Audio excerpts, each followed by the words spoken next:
आइए हम आपके बीच में प्रस्तुत करते हैं आज बहुत ही शानदार कार्यक्रम हस्तरेखा पर यह वीडियो। शायद आपने ऐसा वीडियो अभी तक न देखा होगा, इसलिए पूरा वीडियो देखिएगा।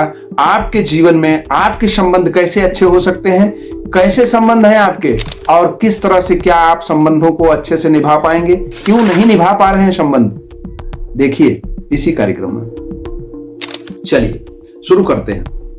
मेरे प्यारे, सबसे पहले मैं हस्तरेखा का परिचय दे दूं।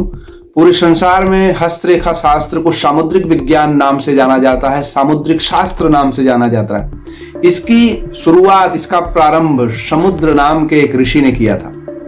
और इसके साथ साथ हस्तरेखा के परम वैज्ञानिक गूढ़ ऋषि कौन थे? नारद महाराज, श्री नारद जी, देव ऋषि नारद मुनि। ये हस्तरेखा के बहुत ही विशद वैज्ञानिक थे, बहुत ही बड़े विज्ञाता थे, अध्येता थे और इसके आचार्य थे। इन्होंने हस्तरेखा देख करके हिमालय पुत्री पार्वती का जीवन बताया था। हस्तरेखा देख करके इन्होंने बहुत सारे लोगों का जीवन बताया था, बहुत सारे भक्तों का जीवन बताया था कि आपके जीवन में क्या होगा। आइए आज हम नारद मुनि को प्रणाम करते हैं, समुद्र ऋषि को प्रणाम करते हैं और शुरू करते हैं। सबसे पहले आप अपने हाथ का परिचय जानिए कि हाथ आप कैसे देखेंगे। बहुत ही सरलता से मैं आपको समझा रहा हूं, बहुत ही आसानी से आप स्वयं से देख सकते हैं। ये जो आपके हाथ में ये एक फोटो दिख रही है, इसमें पूरा हाथ, ये अंगूठा है, ये पहली उंगली तर्जनी बोलते हैं, ये मध्यमा है, ये अनामिका है और ये कनिष्ठिका छोटी उंगली ना। इसके पर्वतों का सबसे पहले परिचय करते हैं। पर्वत का मतलब क्या है कि ये आपके हाथ के अंगूठे और उंगलियों के नीचे मूल में जो फूला हुआ भाग है, इसी को पर्वत बोलते हैं, जो मांस युक्त है। यहाँ अंगूठे के नीचे वाले भाग को, फूले हुए भाग को शुक्र पर्वत कहते हैं और इसके ऊपर वाले भाग को ऊर्ध्व मंगल पर्वत कहते हैं। इसके ऊपर वाले भाग को गुरु पर्वत कहते हैं। गुरु के बगल में शनि पर्वत है, शनि के बगल में सूर्य है और सूर्य के बगल में बुध पर्वत है। बुध पर्वत के नीचे चंद्रमा है और चंद्रमा के बगल में कौन है? राहु। और राहु के नीचे केतु। केतु के नीचे ये तीन रेखाएं जो दिख रही हैं, ये मणिबंध है। ठीक हो गया? ये आपको हाथ का छोटा सा परिचय हो। इसके बाद मेरे प्यारे, अब आप जानते हैं, आइए, कि आप इस हस्तरेखा के माध्यम से, अपने हथेलियों के माध्यम से कैसे जान सकते हैं कि मेरा कौन सा संबंध खराब होगा, संबंधों को मैं क्या झेल पाऊंगा, क्या मैं संबंधों को लेकर चल पाऊंगा, क्या मैं रिश्तों में दरारों को मिटा पाऊंगा, या उस संघर्ष को मैं झेल पाऊंगा जो संबंधों के अंतर्गत समस्याएं हैं। और झेलना है तो कितना झेल सकता हूं, कितनी ताकत है, और नहीं है तो क्या करना है। इन सब विषयों को मैं लेकर के आया हूं आपके बीच में। देखिए, सबसे पहले देखिए, ये जीवन देखा है मेरे प्यारे। जीवन है तो सब कुछ है, जीवन नहीं है तो कुछ नहीं।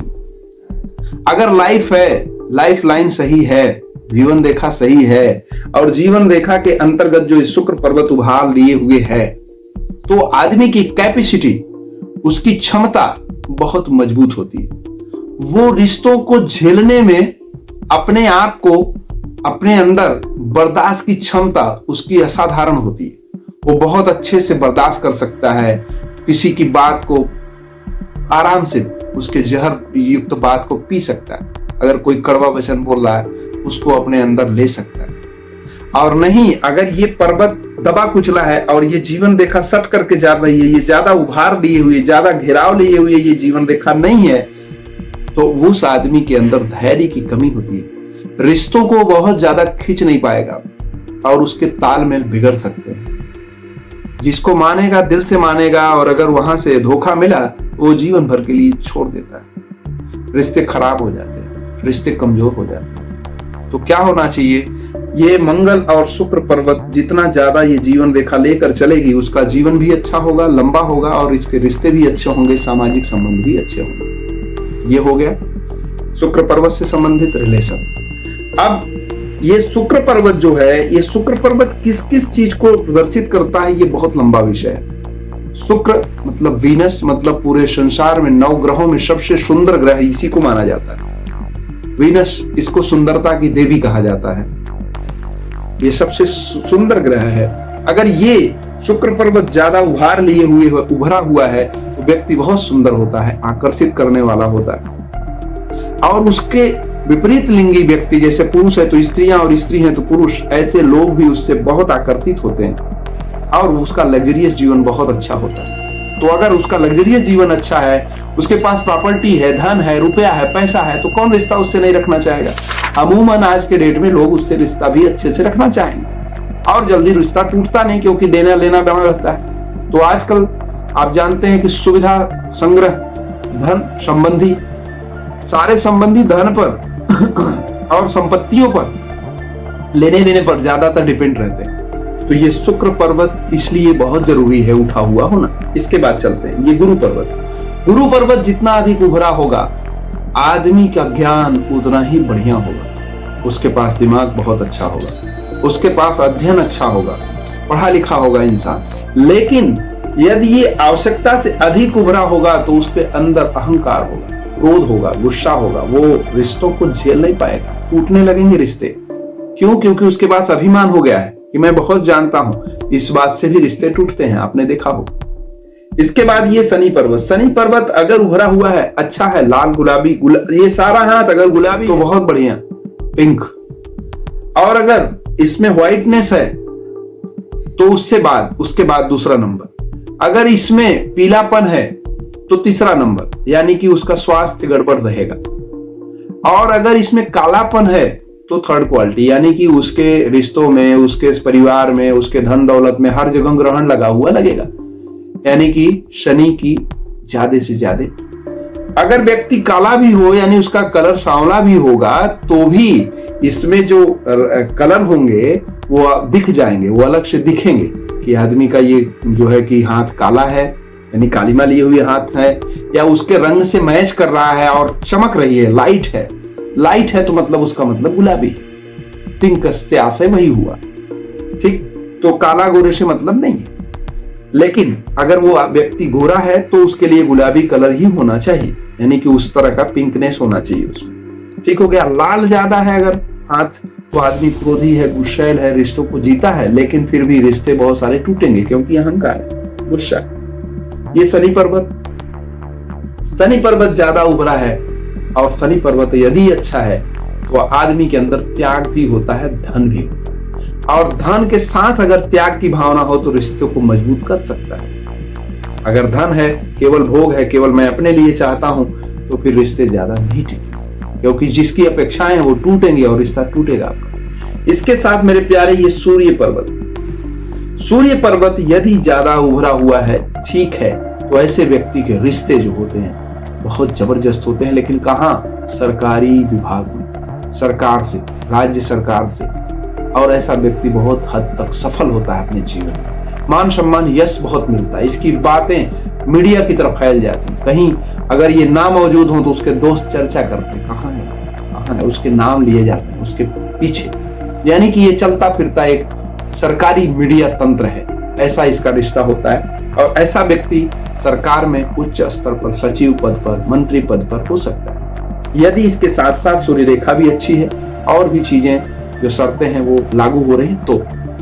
इसके बाद ये बुध पर्वत। मेरे प्यारे, ये बुध पर्वत अगर विकसित है और अपने स्थान पर है, गुलाबी लिए हुए है ये हथेली, ये बुध पर्वत यदि विकसित है और ये कनिष्ठिका अंगुली लंबी है, तो आदमी चालाक भी होता है, बुद्धिमान भी होता है, रिश्तों को भी मैनेज कर लेता है, व्यापार बिजनेस भी उसकी अच्छी रहती है, क्योंकि वो बहुत ही सॉफ्ट बोलता है, अच्छी वाणी बोलता है और सबको लेकर चलने वाला होता है। उसके चेहरे पर मुस्कान रहती है, आदमी हंसलोन होता है, हंसता है, गाल फूले हुए होते हैं, चेहरा गुलाबी और गोला होता है। ज्यादातर व्यक्ति ऐसे ही देखने को मिलेंगे। यानी कि वो व्यक्ति का सबसे बड़ा लक्षण है कि आदमी जल्दी किसी को टूटने नहीं देगा, अपने लाभ के लिए काम करेगा और दूसरों को भी कुछ कुछ लाभ करवाता रहेगा, इसलिए इसका रिश्ता बहुत जबरदस्त मैनेज हो जाता है। यहीं पर जस्ट उल्टा, अगर ये बुध पर्वत दबा है, ये अंगुली छोटी है, तो आदमी बात अपनी ढंग से नहीं रख पाएगा और उसका जो बुद्धि है, जो उसका ब्रेन है, बहुत विकसित नहीं है, इसलिए वो रिश्तों को सही से नहीं निभा पाएगा। मेरे प्यारे,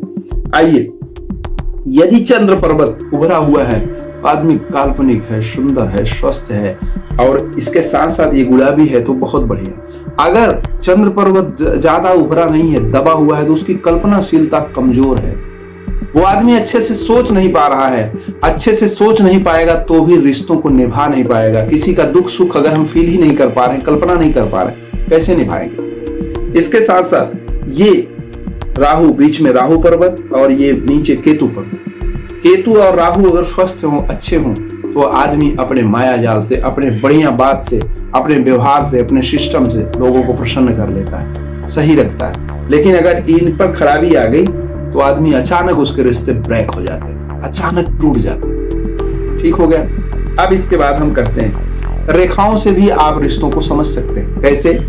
अगर ये हृदय रेखा है मेरे प्यारे, ये हृदय रेखा, अगर हृदय रेखा आपकी लंबी है, स्वस्थ है, अच्छी है, गुलाबी है, इसमें दाग धब्बे नहीं है और निर्बाध रूप से गुरु पर्वत तक पहुंची है और यहां जाकर के 2 या 3 शाखा में विभाजित हुई है और ये शाखा भी सुंदर लग रहे हैं, त्रिशूल के जैसे, तो व्यक्ति भोलेनाथ का उपासक हो सकता है, भगवान शिव की कृपा उस पर रहेगी। मेरे प्यारे, वह व्यक्ति जिसकी हृदय रेखा लंबी है, वह आदमी जिससे भी प्रेम करेगा, अटूट करेगा, उससे जल्दी विच्छेद नहीं होगा, कोशिश करेगा कि पूरा उसको निभाए।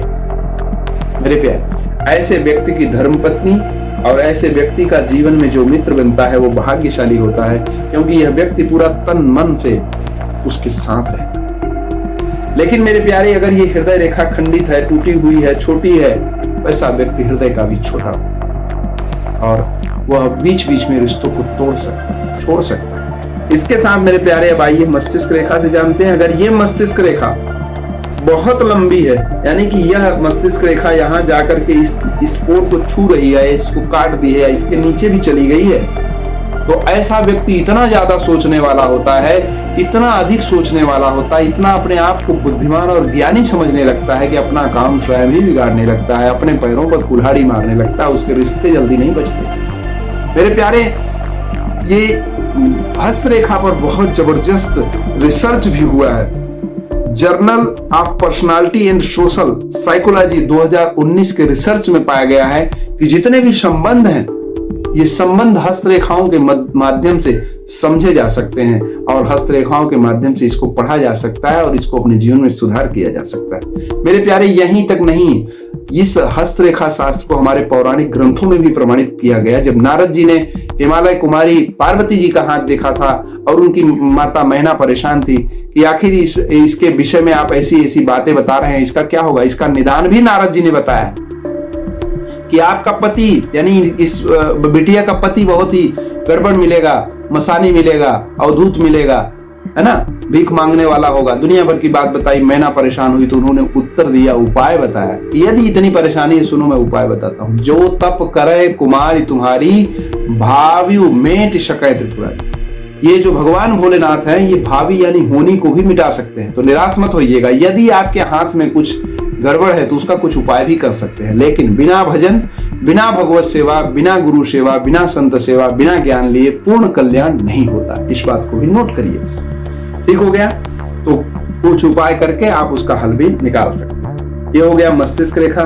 मेरे प्यारे, इसके साथ साथ ये है भाग्य रेखा, जो कि शनि पर्वत तक कहीं से जाकर के शनि पर्वत पर पहुंची हो, उसको भाग्य रेखा कहते हैं। रिश्तों को सही करने में भाग्य का बड़ा रोल है। मेरे प्यारे, यदि भाग्य रेखा निर्बाध रूप से ऊपर तक पहुंची है, यह भी अच्छी है, इसका मतलब आदमी का भाग्य बढ़िया है, इसके पास धन संपत्ति, रुपया पैसा और बहुत सारी चीजें अच्छी रहेंगी। तो अगर भाग्य अच्छा रहता है तो रिश्ते भी अच्छे होते हैं, यानी बहुत सारे रिश्ते भाग्य से भी ठीक होते हैं। इसके साथ ये है सूर्य रेखा। सूर्य रेखा भी ठीक होना चाहिए रिश्तों के लिए। अगर सूर्य रेखा अच्छी नहीं है, लंबी नहीं है, सूर्य पर्वत बढ़िया नहीं है, विकसित नहीं है, ये अनामिका अंगुली ठीक नहीं है, तो ऐसे व्यक्ति को यश नहीं मिलता मेरे प्यारे। और अगर यश नहीं मिलेगा तो आप ही समझिए, कोई भी रिश्ता हो, उसमें आपने तो कर दिया लेकिन अगले ने माना नहीं उसको, उसने उस एहसान को नहीं माना, उस कृतज्ञता को भूल गया, तो क्या होगा, आपके मन में चोट पहुंचेगा और रिश्तों में खटास आ जाएगा। इसलिए यश का भी होना जरूरी है। इसलिए यश रेखा यानी सूर्य रेखा का भी होना आवश्यक है। हस्त रेखा में हर रेखाओं का मोल है, महत्व है, रंग का महत्व है।